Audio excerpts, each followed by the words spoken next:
कार्तिक कृष्ण पक्ष की त्रयोदशी तिथि के दिन धनतेरस का पर्व पूरी श्रद्धा व विश्वास के साथ मनाया जाता है। धन्वंतरी के अलावा इस दिन देवी लक्ष्मी और धन के देवता कुबेर की भी पूजा करने की मान्यता है। इस दिन को मनाने के पीछे धन्वंतरी के जन्म लेने की कथा के अलावा इसके बारे में एक दूसरी कहानी भी प्रचलित है। कहा जाता है कि एक समय भगवान विष्णु मृत्युलोक में विचरण करने के लिए आ रहे थे, तब लक्ष्मी जी ने भी उनसे साथ चलने का आग्रह किया। तब विष्णु जी ने कहा कि यदि मैं जो बात कहूँ तुम अगर वैसा ही मानो तो फिर चलो। तब लक्ष्मी जी उनकी बात मान गईं और भगवान विष्णु के साथ भूमंडल पर आ गईं। कुछ देर बाद एक जगह पर पहुंचकर भगवान विष्णु ने लक्ष्मी जी से कहा कि जब तक मैं न आऊं तुम यहाँ ठहरो। मैं दक्षिण दिशा की ओर जा रहा हूँ, तुम उधर मत आना। विष्णु जी के जाने पर लक्ष्मी के मन में कौतूहल जागा कि आखिर दक्षिण दिशा में ऐसा क्या रहस्य है जो मुझे मना किया गया है, और भगवान स्वयं चले गए। लक्ष्मी जी से रहा न गया और जैसे ही भगवान आगे बढ़े लक्ष्मी भी पीछे पीछे चल पड़ी। कुछ ही दूर आगे जाने पर उन्हें सरसों का एक खेत दिखाई दिया जिसमें खूब फूल लगे थे। सरसों की शोभा देखकर वह मंत्रमुग्ध हो गई और फूल तोड़कर अपना श्रृंगार करने के बाद आगे बढ़ी। आगे जाने पर एक गन्ने के खेत से लक्ष्मी जी गन्ने तोड़कर रस चूसने लगीं। उसी क्षण विष्णु जी आए और यह देख लक्ष्मी जी पर नाराज होकर उन्हें शाप दे दिया कि मैंने तुम्हें इधर आने को मना किया था, पर तुम न मानी और किसान की चोरी का अपराध कर बैठी। अब तुम इस अपराध के जुर्म में इस किसान की 12 वर्ष तक सेवा करो। ऐसा कहकर भगवान उन्हें छोड़कर क्षीरसागर चले गए। तब लक्ष्मी जी उस गरीब किसान के घर रहने लगीं। एक दिन लक्ष्मी जी ने उस किसान की पत्नी से कहा कि तुम स्नान कर पहले मेरी बनाई गई इस देवी लक्ष्मी का पूजन करो, फिर रसोई बनाना, तब तुम जो मांगोगी मिलेगा।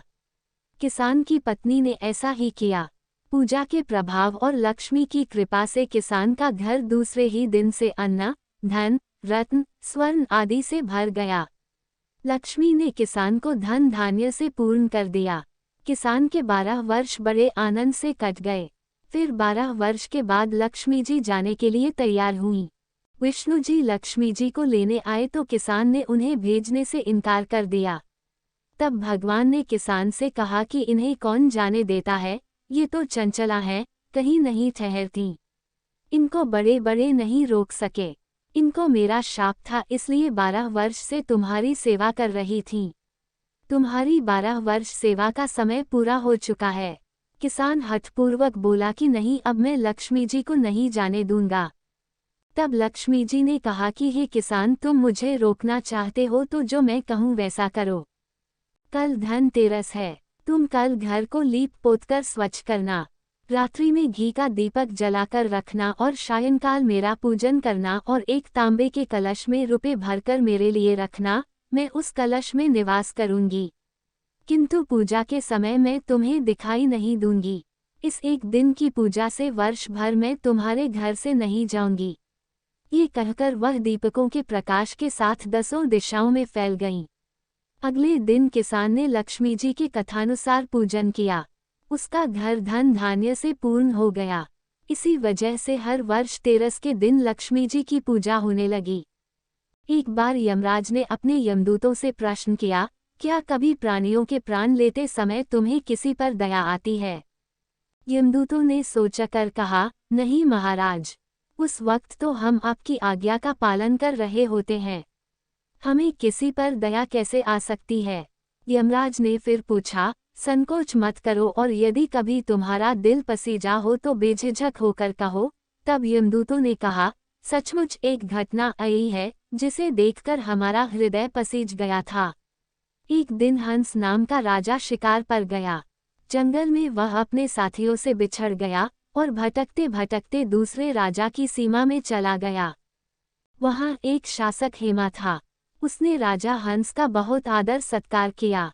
उसी दिन राजा हेमा की रानी ने एक पुत्र को जन्म दिया। ज्योतिषियों ने नक्षत्र गणना करके बताया कि यह बालक विवाह के 4 दिन बाद ही मृत्यु को प्राप्त हो जाएगा।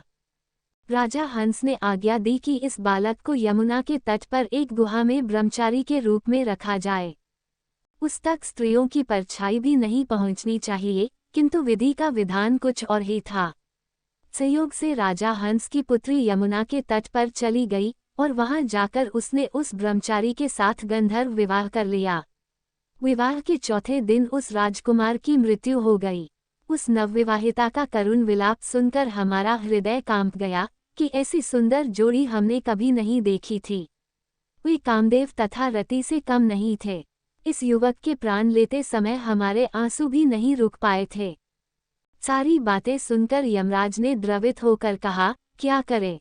विधि के विधान की मर्यादा हेतु हमें ऐसा अप्रिय काम करना पड़ा। यमदूतों द्वारा पूछे जाने पर यमराज ने अकाल मृत्यु से बचने का उपाय इस प्रकार कहा, विधिपूर्वक धनतेरस का पूजन व दीपदान करने से अकाल मृत्यु नहीं होती। जिस घर में ये पूजन होता है वह घर अकाल मृत्यु के भय से मुक्त रहता है। इसी घटना से धनतेरस के दिन धन्वंतरी पूजन सहित दीपदान की प्रथा का प्रचलन हुआ। ऐसे ही वीडियो को देखने के लिए चैनल को सब्सक्राइब जरूर करें।